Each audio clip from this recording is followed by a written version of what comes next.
Pak Ustadz, tapi dalam surat wasiat si pengantin bom ini ditulis sendiri ada kata-kata togut. Nah, ini sebenarnya dalam Islam togut itu apa, Pak Ustadz?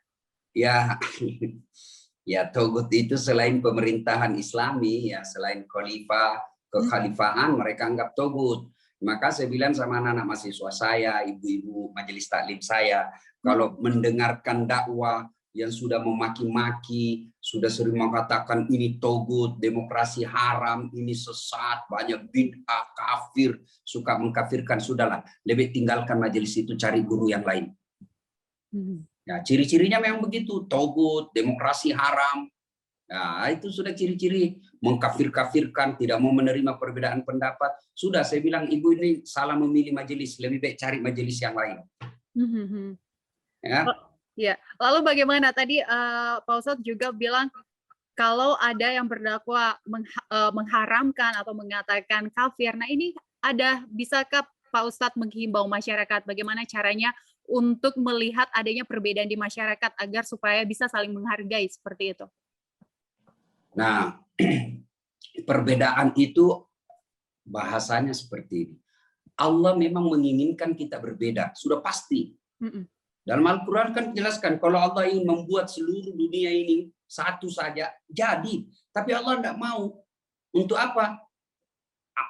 Ahsanu amala. Allah ingin melihat siapa di antara kalian paling banyak amalnya. Jadi kalau ada pendakwa yang tidak mau menerima perbedaan, perlu belajar kembali dari awal. Karena memang kita hidup beda. Ya. Pada zaman Nabi aja sudah ada Nasrani, sudah ada Yahudi. Ya, maka toleransi itu ada juga nih yang salah memaknai toleransi yang akhirnya membuat anak-anak jadi kabur. Ya, menurut saya toleransi itu saya orang Islam membiarkan dan memberikan kebebasan sebebas-bebasnya kepada non-Muslim untuk menyaksikan ibadahnya sesuai keyakinannya. Itu yang namanya toleransi. Saya Muslim, saya biarkan yang Hindu, yang Buddha, yang Nasrani, bahkan orang tidak beragama sekalipun, silahkan deh kau jalani agamamu. Ya, saya hormati, saya berikan kebebasan. Ya, begitu juga yang lain. Toleransi itu dua belah pihak. Tidak boleh yang satu hanya mengalah terus, mengalah terus, mengalah terus. Kalau yang mayoritas mengalah terus, juga namanya tirani minoritas. Jadi kedua belah pihak. Ya. Nah, saya kira saya selalu sampaikan ke jamaah, kepada teman-teman mubalik, bahwa kita mewajibkan kepada inna dina indallahi Islam. Agama yang paling mulia di sisi Allah adalah agama Islam. Wajib saya dakwahkan itu. Tapi saya tidak punya hak untuk menghina agama orang lain.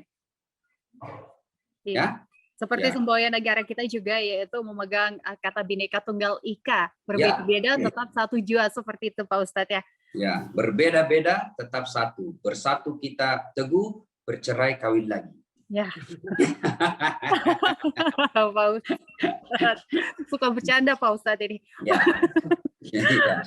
Pak Ustadz, ini baru-baru ini juga pemerintah telah memperbolehkan masyarakat untuk sholat tarawih berjamaah. Ini memang cukup berbeda dengan tahun pertama pada saat kita mendalami saat pandemi seperti itu ya Pak Ustadz. Nah, ada himbauan nggak Pak Ustadz untuk tarawih berjamaah yang aman?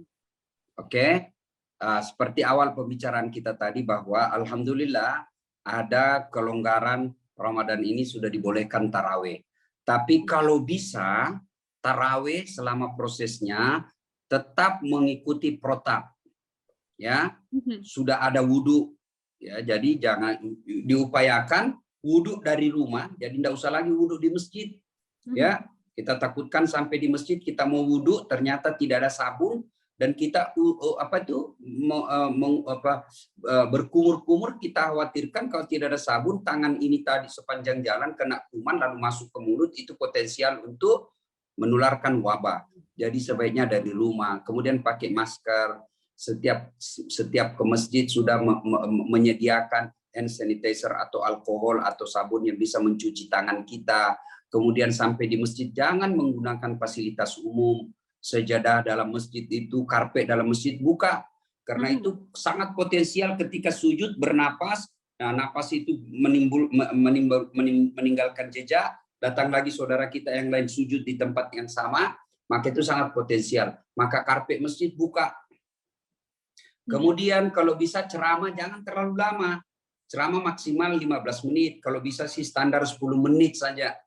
Ya, karena kita kan mau tarawih, dengar ceramah bisa di rumah.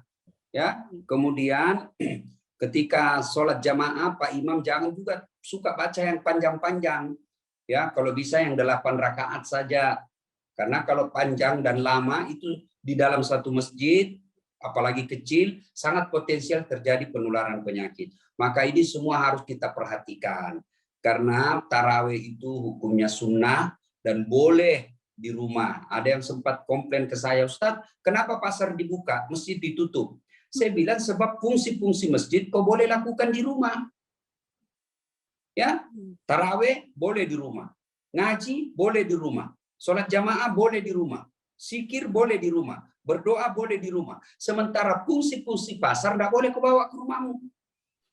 Saya mau beli beras, masa bisa pasar pindah ke rumah saya?